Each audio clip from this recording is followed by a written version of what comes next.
शिकारपुर के शेख अयाज़ यूनिवर्सिटी में मुल्की सतह ते रसाकशी वारी रांदि जा मुक़ाबला कराया विया, जंहिंमें मुख़्तलिफ़ यूनिवर्सिटियुनि जे शागिर्दनि हिस्सो वरितो। रिपोर्ट करे रहियो आहे अतीक धुक्कड़। शिकारपुर में आल पाकिस्तान यूनिवर्सिटी रसाकशी मुक़ाबले जा सेमीफाइनल ऐं फाइनल शेख अयाज़ यूनिवर्सिटी में खेॾिया विया, जंहिंजो इफ़्तिताह वाइस चांसलर डॉक्टर रज़ा भट्टी कयो। मुक़ाबलनि में university of Punjab superior university of Lahore खे शिकस्त ॾेई रसाकशी जो मुक़ाबलो खटी वरितो, जॾहिं त ॿी पोजीशन में सुपीरियर यूनिवर्सिटी ऑफ लाहौर, टीं position Punjab Grecian university of Lahore हासिल कई। इन मौक़े ते वाइस चांसलर डॉक्टर रज़ा भट्टी, सीएंडस कॉलेज जे प्रिंसिपल अफज़ल शेख, सीनियर कानूनदान दादा रवाचंद ऐं रांदीगरनि आवाज़ न्यूज़ सां ॻाल्हाईंदे चयो त में कुल 13 यूनिवर्सिटीज़ इन्वॉल्व आहिनि जिन पार्टिसिपेट कयो आहे।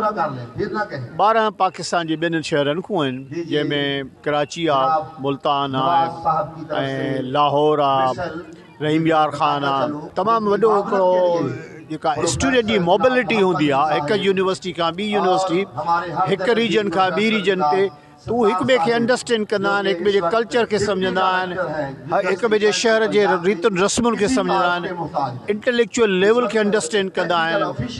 तंहिंजे करे ही हिकिड़ो तमामु वॾो इवेंट आहे असांजे ॿार जे लाइ। हिन यूनिवर्सिटीअ जे वाइस चांसलर खे सलाम आहे, जंहिं हिन यूनिवर्सिटीअ जो कैंपस खां वठी बुनियादु विधो ऐं शेख अयाज़ यूनिवर्सिटीअ ताईं, ऐं हे इवेंट्स जेके कराईंदो रहे थो हिते, इन सां ॿारनि जी तालीम सां गॾु उन्हनि जी फिज़िकल अपीयरेंस, हेल्थ जा इशूज़ बि हल थियनि था।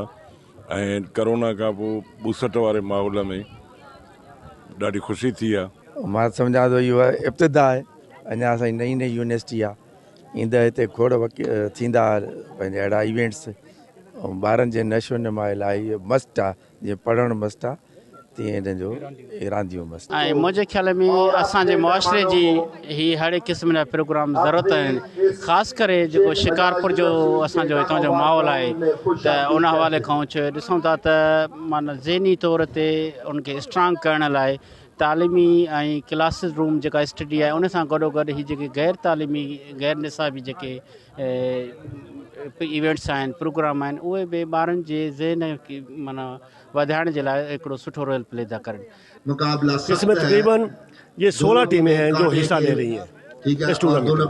तो ये जो इंटर यूनिवर्सिटी टूर्नामेंट है, इसमें पाकिस्तान की ये 16 यूनिवर्सिटियाँ जो आई हुई हैं यहाँ पर, जो इनका बहुत अच्छा इंतजाम किया हुआ है, यहाँ की इंतजामिया है। कोरोना वायरस जे सबब जेको मुतासिर थी वई पढ़ाई असांजी, अहिड़ा प्रोग्राम थींदा रहनि, ॿाहिरां यूनिवर्सिटियूं आयूं आहिनि, ॾाढो इंजॉय लॻो पियो आहे, हर को इंजॉय करे रहियो आहे। जॾहिं त पोजीशन माणींदड़ टीमुनि में इनाम विराया विया ऐं आयल महिमाननि खे सिंधी सक़ाफ़ती अजरकनि जा तोहफ़ा ॾिना विया। कैमरामैन दीदार सां गॾु अतीक धुक्कड़, आवाज़ न्यूज़, शिकारपुर।